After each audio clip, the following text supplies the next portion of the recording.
Okay, so on the last slide there, I said that the t-test uses something called a sampling distribution for the difference in means. So I'm going to draw this out here now. So it's shaped like a t-distribution, which means that it's our usual bell curve here. Again, the only difference between this and the normal distribution is that depending on the sample size, it might have more area in the tails or not. But for our purposes, we're not going to worry about that right now.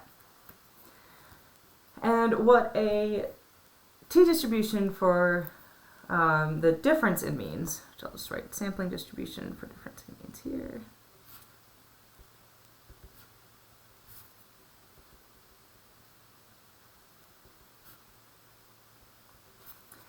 Okay, so what this shows us is how likely it is to get differences between your sample means. So let's say we have two samples here. That sample is going to have a mean, and we'll call that x bar 1. So that's the mean for our first sample. Sample 2 is going to have a different mean. So these samples could be, a sample of male police officers and a sample of female police officers, a sample of black defendants, a sample of white defendants, a sample of people who went through a drug treatment program, and a sample of people who didn't go through a drug treatment program. Whatever two groups you're comparing, you're going to have two samples that you're comparing to each other. And so they each have a different sample mean. The difference between those can be written like this. Your first sample mean minus your second sample mean. So again, I'm using difference in the mathematical sense here, where it means it's the number that you get when you subtract one from the other. And what our sampling distribution from the differences means tells us the likelihood of getting different values for that difference right there. And so I'm just going to go through a couple of examples of what differences could look like. So in our situation A here, we're going to say that our first sample mean was equal to 5, and our second sample mean was equal to 6. So don't worry right now about what the samples are, what it's measuring, just assume that we have a mean value here of 5 and a mean value here of 6. If we were to subtract our samples, x bar 1 minus x bar 2, we would say 5 minus 6, and we'd get a difference of -1. So we have a sampling distribution for a difference in means here. We're going to say that our center is 0. And so if we looked at this difference we have here, we would plot it right here as -1.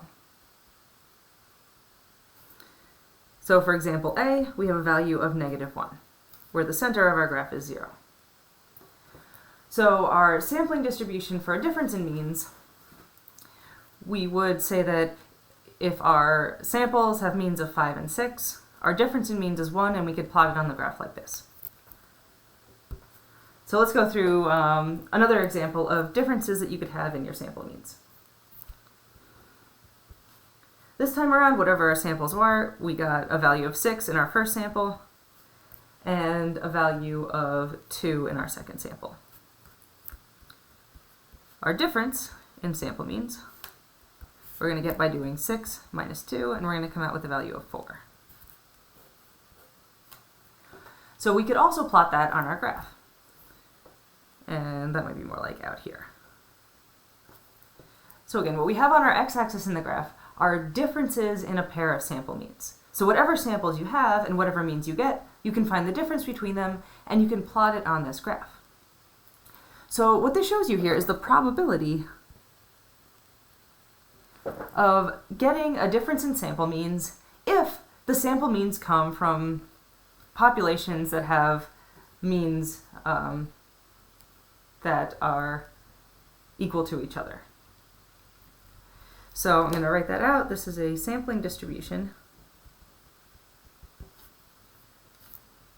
if the population mean for our first group is equal to the population mean for our second group. So if this is the case, and our population mean for one group is equal to our population mean for another group, our most likely value that we're going to get is 0. So in our populations, we have the exact same means. Population 1 has the same mean as population 2. This means that if you were to subtract them, your most likely value that you're going to get is going to be, if you were to subtract them in the population, it would be 0. So when you take samples, the most likely value that you get is also 0. So on this distribution, the most likely difference you'll get in your sample means is also equal to 0. And with this bell curve, what it's showing you is that the further out you go in this direction, the less likely it is that you'll get a difference that's this far away from 0. And in this direction, your first sample mean is bigger. Right? So we're subtracting our second one from our first one. So if your first sample mean is bigger, you're going to be on this side of the graph, on the right side of the graph. And you can see it here with example B, where we have a bigger sample mean for our first sample and a smaller sample mean for our second sample. You subtract them, you end up with a positive number. That means you're on this side. It's also less likely, as you go out from our center of 0, that you're going to end up with a value that's way out here. In other words, a value where your second sample mean is much bigger. So to recap what I'm showing on this graph, this is a sampling distribution for the difference you get in two sample means, assuming that their population means are actually equal to each other.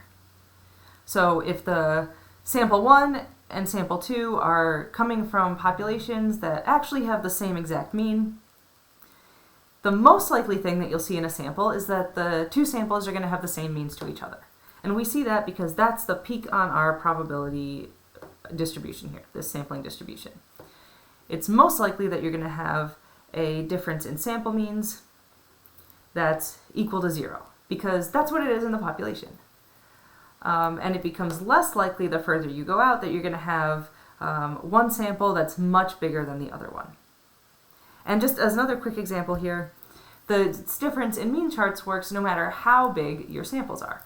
So let's say that you have a sample mean of 100 in your first sample and a sample mean of 99 in your second sample. We have much bigger numbers here. But if you find the difference in sample means, so we have 100 minus 99, that would give us a difference of 1.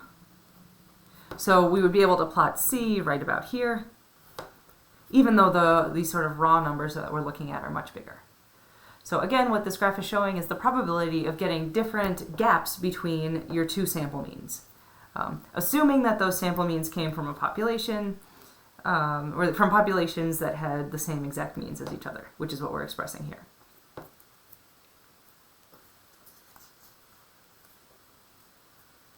Right. And again, we'll say the most likely outcome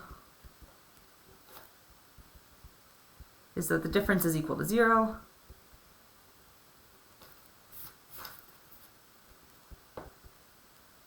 Like in the population. Less likely outcomes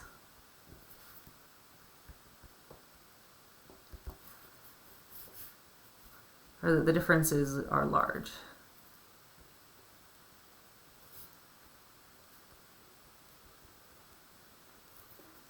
Non-zero and large.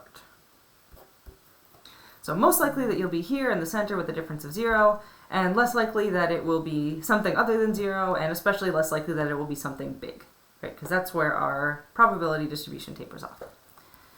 Okay, so with that in mind, I'm going to go back and talk a little bit about the two-sample t-test, and then come back and go through an example that will use this probability distribution, but with some more concrete numbers.